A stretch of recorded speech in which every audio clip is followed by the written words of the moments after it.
bienvenue sur Africa 24 dans cette nouvelle édition du QG News. Voici les titres de l'actualité. La plus ancienne et la plus chère mission de l'histoire des Nations Unies tire sa révérence. La MONUSCO a officiellement quitté le Sud Kivu après 25 ans de présence. Première étape d'un désengagement total prévu en 3 phases de la mission de l'Organisation des Nations Unies pour la stabilisation en République démocratique du Congo.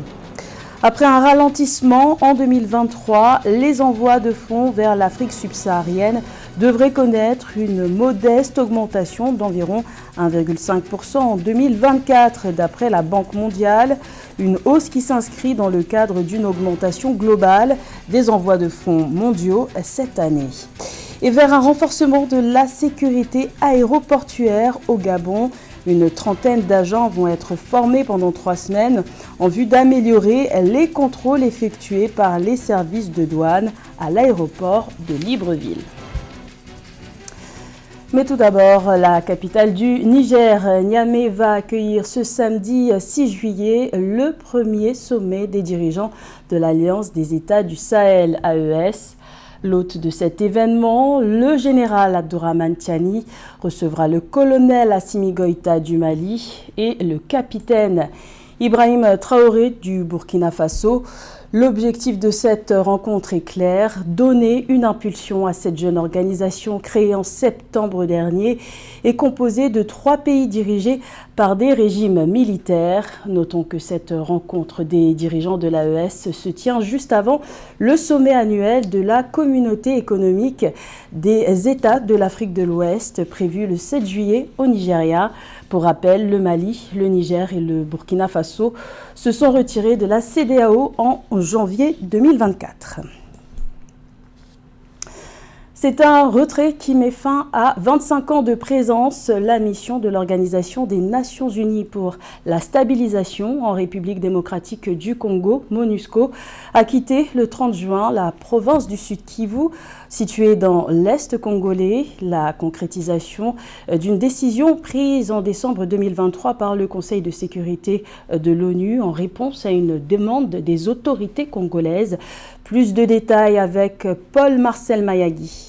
Après 25 ans de présence, la mission de l'Organisation des Nations Unies pour la stabilisation en République démocratique du Congo, MONUSCO, a officiellement pris fin dimanche 30 juin 2024 dans la province du Sud Kivu, dans l'est du pays. Cela a été un immense effort conjoint avec le gouvernement de la RDC. Malgré les nombreux défis auxquels nous avons été confrontés, le retrait des troupes et des équipements s'est déroulé de manière ordonnée. Assurer la paix et protéger les civils est désormais entièrement entre les mains des autorités congolaises. Selon les autorités congolaises, la fermeture du bureau de la MONUSCO au Sud Kivu constitue une étape clé du désengagement de la mission onusienne en République démocratique du Congo, mission dont le mandat se limite désormais aux provinces du Nord Kivu et de l'Ituri. Si le désengagement concourt au transfert des bases militaires et installations de la MONUSCO aux forces de défense nationale, la transition, quant à elle, constituera cette période pendant laquelle le gouvernement assumera les activités autrefois exercées par la mission onusienne avec l'appui des agences, fonds et programmes du système des Nations Unies.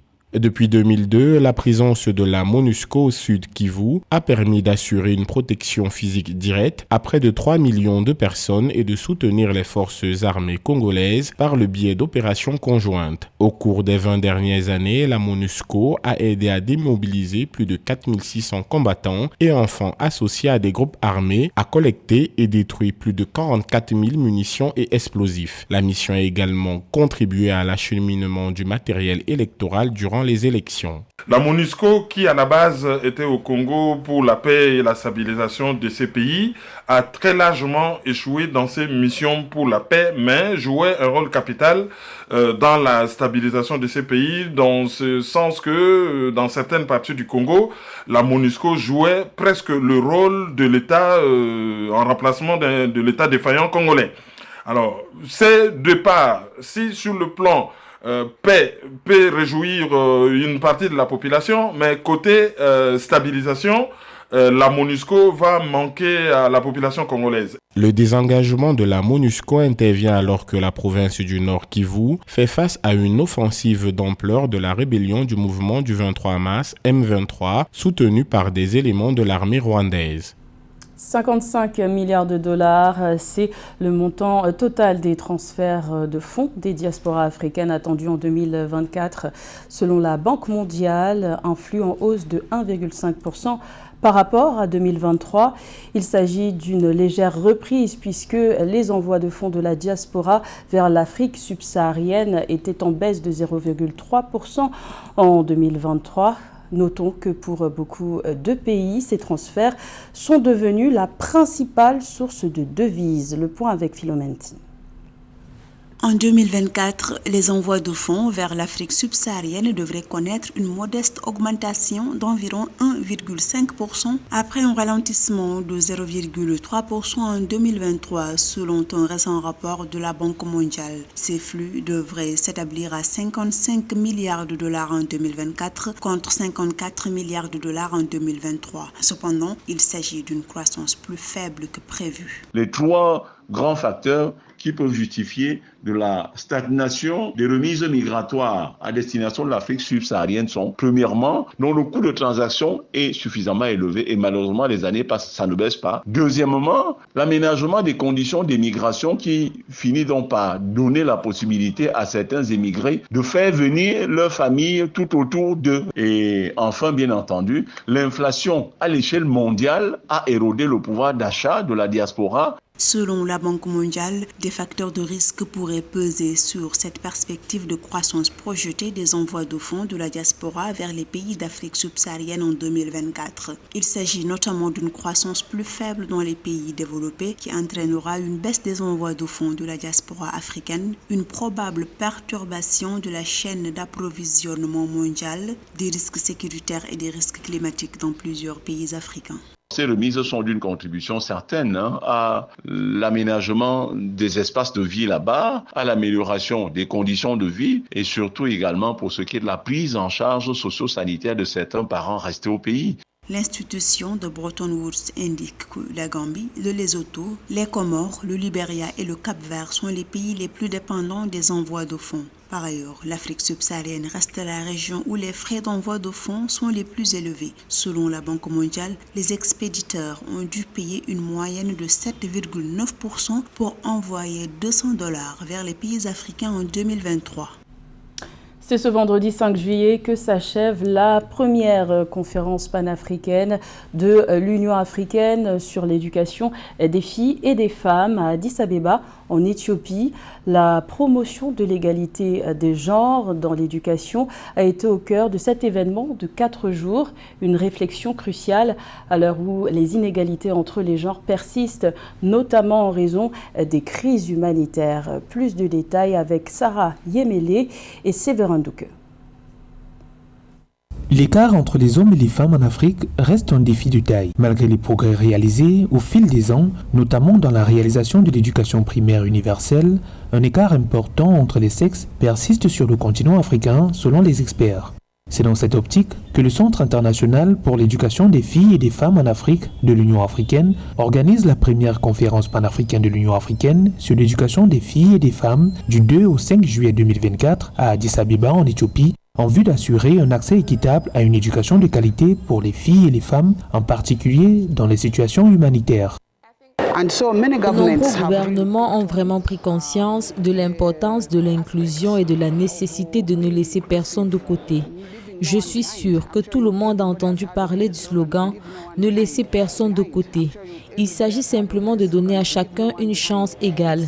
Ne faites pas de discrimination parce que je suis une fille, parce que je ne suis pas un garçon, parce que je suis une femme ou parce que je suis un homme, mais donnez l'égalité des chances, mettez tout le monde sur un pied d'égalité et tout le monde participera à l'éducation de son choix. Promouvoir des politiques sensibles au genre dans l'éducation à travers la campagne IEH pour assurer des systèmes éducatifs inclusifs et résilients pour les femmes et les filles est l'un des points focaux pour les dirigeants africains afin de réduire l'écart entre les sexes dans l'éducation. Selon les statistiques de l'UNESCO, Les femmes sont surreprésentées dans les sciences humaines, les sciences sociales et les soins et ne représentent cependant que 35% des diplômés de l'enseignement supérieur en sciences, technologies, ingénierie et mathématiques. Selon les experts, les barrières sociales et les préjugés sexistes éloignent également les filles de ces domaines. Les STEM étaient considérés comme un domaine réservé aux hommes, ce qui expliquait la rareté des femmes dans ce secteur. Mais au fil des ans, on a pris conscience de l'importance de l'égalité des chances entre les hommes et les femmes. Le fait que les hommes fassent partie des STEM ne signifie en aucun cas qu'ils sont meilleurs que les femmes, mais simplement que l'accent a été mis sur les hommes qui faisaient partie des STEM et que les filles et les femmes ont été fortement découragées de rejoindre les STEM. L'égalité des sexes et l'autonomisation des filles et des femmes, des jeunes, des hommes et des garçons sont au cœur de l'agenda 2063 de l'Union africaine. L'institution a mis en place une stratégie continentale pour l'éducation en Afrique, CESA, qui fait l'objet d'un suivi. À cette fin, la Commission de l'Union africaine lance un appel urgent à tous les États membres de l'UA et aux partenaires travaillant dans le domaine du développement de l'éducation pour qu'ils utilisent la stratégie de l'égalité entre les hommes et les femmes pour la CESA 1625 dans la mise en œuvre de leur programme.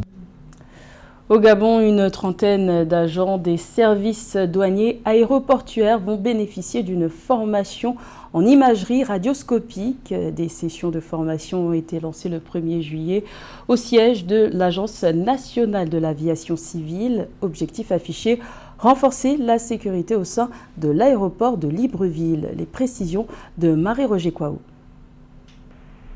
Au Gabon, dans le cadre du respect de la norme 3.4.4, conformément à l'application fiable et systématique des normes de performance, les experts de l'aviation civile ont démarré le 1er juin 2024 une session de formation en imagerie radioscopique des personnels des services douaniers de l'aéroport de Libreville. Une initiative de l'Agence nationale de l'aviation civile, ANAC, qui vise à renforcer la capacité des agents de douane à interpréter avec précision les images générées par les scanners à rayon X.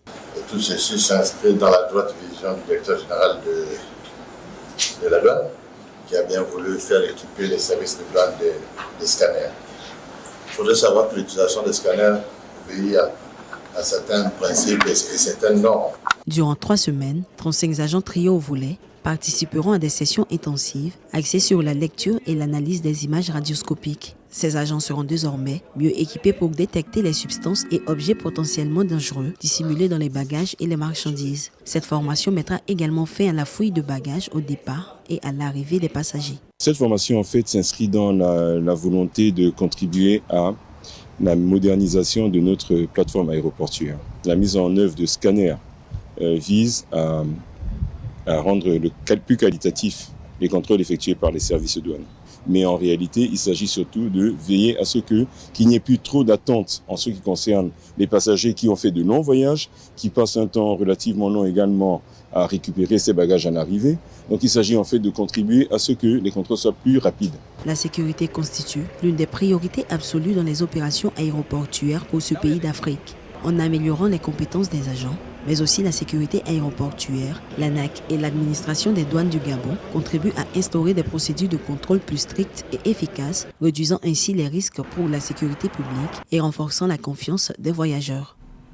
Les dés sont jetés pour la CAN 2025. La Confédération africaine de football a procédé au tirage au sort des éliminatoires ce 4 juillet à Johannesburg, en Afrique du Sud. La composition des 12 groupes est désormais connue et certaines poules promettent des affiches de haut niveau. Le point avec Christian Dimadeu. Les 12 groupes des éliminatoires de la Coupe d'Afrique des Nations de football Maroc 2025 sont connus au terme du tirage au sort effectué le 4 juillet 2024 en Afrique du Sud. Dans la poule A, les Comores et Madagascar, absents de la dernière CAN, sont logés avec la Tunisie et la Gambie, qui étaient du rendez-vous ivoirien et ne veulent pas manquer l'édition suivante au Maroc. Le pays organisateur est logé dans la poule B avec le Gabon, la Centrafrique et le Lesotho. En dehors du Maroc déjà qualifié, les 3 autres équipes doivent batailler pour obtenir la 2e place du groupe. La poule se promet de beaux duels. En dehors du Botswana, les 3 autres équipes ont atteint au moins les 8e de finale de la CAN 2023, à savoir l'Égypte, le Cap-Vert et la Mauritanie. La poule Égypte-Cap-Vert, Mauritanie et Botswana est très difficile à mon avis. Je ne sais pas pour l'Égypte, mais la Mauritanie est très difficile à jouer. En tout cas, il n'y a plus de petite équipe. Nous l'avons vu lors de la dernière compétition. Vous pouvez être parmi les 2 ou 3 favoris et ne même pas vous qualifier. Tout ce que je peux dire, c'est que la victoire s'emportera sur les terrains. La poule D comprend le Nigeria, le Bénin, la Libye et le Rwanda. La Guinée équatoriale, quart de finaliste de la CAN ivoirienne, se retrouve avec l'équipe d'Algérie en reconstruction, le Togo et le Libéria. L'Angola, autre quart de finaliste de la CAN 2023, va affronter dans le groupe F le Ghana, quadruple champion d'Afrique. Le Niger et le Soudan complètent ce groupe. Le champion d'Afrique en titre, la Côte d'Ivoire, évoluera dans la poule G. Le visa pour défendre son titre doit s'arracher contre la Zambie, la Sierra Leone et le Tchad. Nous avons joué contre la Zambie lors des dernières qualifications de la CAN. Nous connaissons donc très bien cette équipe. Pour ce qui est du Tchad et la Sierra Leone, nous allons les découvrir. Le plus important pour nous est de ne pas se faire accrocher par ces 2-là et on s'en sortira bien. La RD Congo, 4e au classement de la CAN 2023, doit chercher son billet d'entrée au Maroc en remportant l'une des 2 places qualificatives de la poule H que convoitent également la Guinée, la Zambie et l'Éthiopie. La bataille de qualification se joue également entre le Mali, le Mozambique, la Guinée-Bissau et Eswatini dans la poule I. Eswatini rêve de disputer sa première Coupe d'Afrique des Nations. Contrairement aux équipes du groupe J, Cameroun, Namibie, Kenya, Zimbabwe, qui connaissent bien la grande messe du football africain.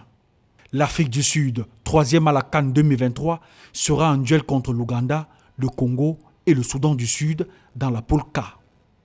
Et enfin, le groupe F livrera ses 2 qualifiés à l'issue des chocs entre les 4 occupants, le Sénégal, champion d'Afrique 2021, le Burkina Faso, le Malawi et le Burundi.